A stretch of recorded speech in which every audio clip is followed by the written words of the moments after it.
बिस्मिल्लाहिर रहमानिर रहीम। अस्सलामु आलैकुम। Welcome back to my channel Parvina dream kitchen ওয়ানে সবাইকে স্বাগত জানিয়ে আজকের ভিডিওটি শুরু করছি। আশা করছি আপনাদের কাছে এই ভিডিওটি ভালো লাগবে।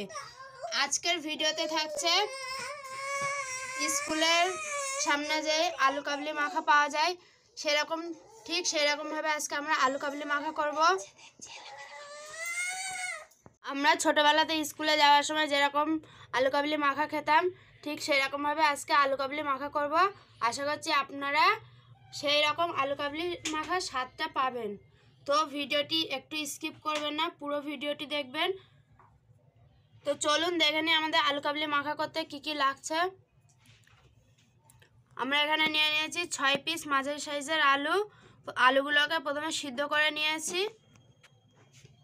এখানে নিয়ে নিয়েছি প্রথমে, এখানে দেখুন সর্ষের তেল নিয়ে নিয়েছি। এখানে মশলা নিয়ে নিয়েছি কিছুটা। এখানে প্রথমে নিয়ে নিয়েছি স্বাদ মতো নুন। এখানে নিয়েছি বিট নুন স্বাদের জন্য। এখানে প্রথমে আমরা শুকনো লঙ্কা রোস্ট করে তারপরে গুঁড়ো করে নিয়েছি।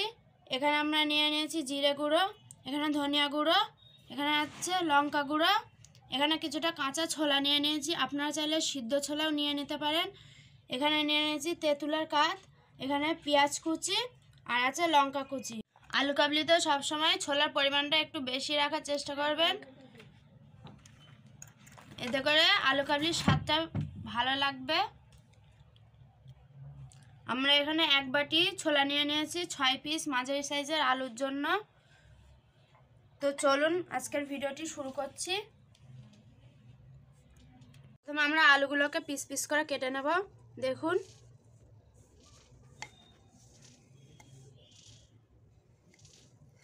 আপনারা আপনাদের পছন্দ মতো আলু কেটে নিতে পারেন। আমরা এখানে এইভাবে কেটে নিচ্ছি।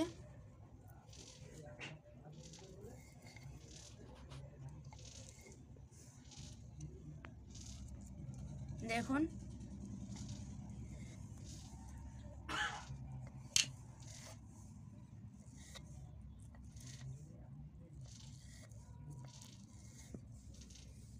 একটা আলু কেটে নেওয়া হয়ে গেছে।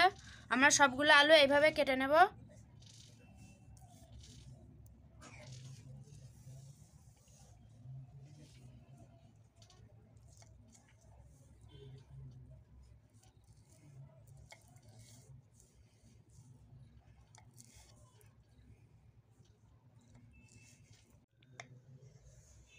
দেখুন বন্ধুরা, সবগুলো আলু কেটে নিয়েছি,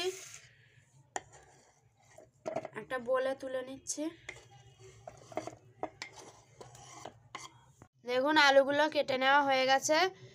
তো চলুন এবার একে একে বাকি উপকরণগুলো অ্যাড করে দেবো। প্রথমে এখানে আমরা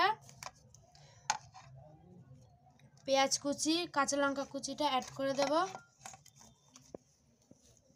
এখানে পেঁয়াজ কুচিটা দিয়ে দিচ্ছি, কাঁচা লঙ্কা কুচি দিয়ে দিচ্ছি।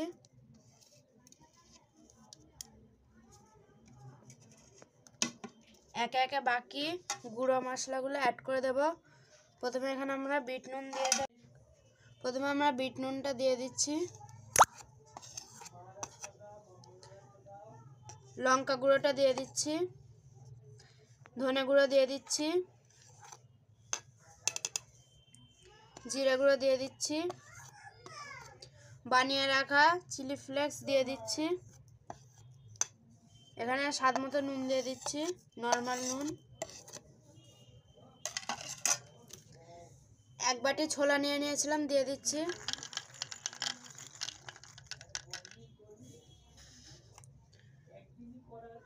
ভিজিয়ে রাখা তেঁতুলের কাঠটা দিয়ে দিচ্ছি। এবার সবগুলো উপকরণ একে একে মাখিয়ে নেব। দেখুন এটা দেখতে কত সুন্দর হয়েছে। আপনারা ছোটোবেলাতে স্কুলে যাওয়ার সময় স্কুলের গেটের সামনে যে আলু কাবলি মাখা খেতেন, একদম সেই স্বাদ পাবেন। এটা দেখেই কার কার জিভে জল চলে আসছে, জিভে পানি চলে আসছে, অবশ্যই কমেন্ট করে জানাবেন। আমার তো দেখেই জিভে পানি চলে আসছে। এতে সামান্য সর্ষের তেল দিয়ে দিচ্ছি। মাখিয়ে নেব।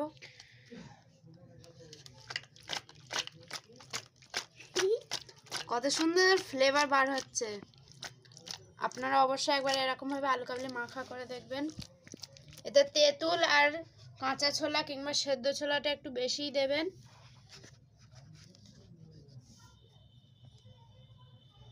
দেখুন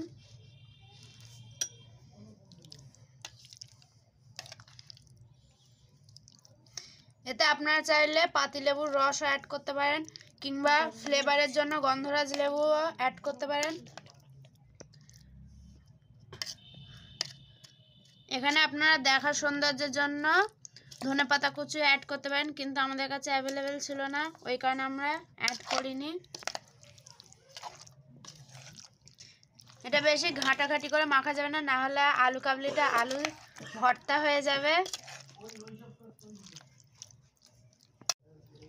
ও পিপি 10 টাকার আলু কাবলি দাও। ও পিপি 10 টাকার আলু কাবলি দাও। ঠিক আছে, দিচ্ছি।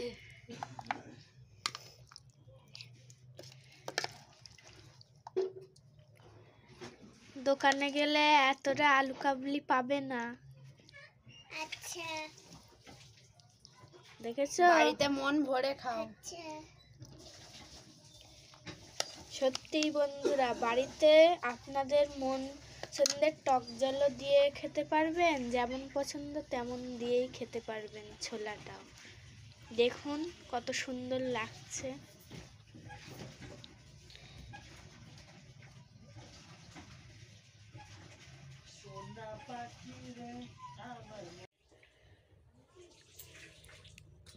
কেমন হয়েছে? দারুণ। আমার পিপি এবার হয়েছে, তোমরা বাড়িতে করে রাখবেন। সাবস্ক্রাইব করে দাও, আমার পিপির ভিডিওকে লাইক কমেন্ট শেয়ার করে দাও।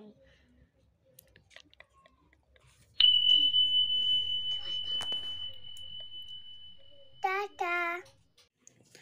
তো বন্ধুরা, আজকের ভিডিওটি এখানেই শেষ করছি। দেখা হবে নতুন কোনো ভিডিওতে, নতুন কোনো রেসিপি নিয়ে ইনশাআল্লাহ। ততদিন পর্যন্ত আপনারা সবাই ভালো থাকবেন, সুস্থ থাকবেন। আল্লাহ হাফেজ। আসসালামু আলাইকুম। Thanks for watching and subscribe for more videos.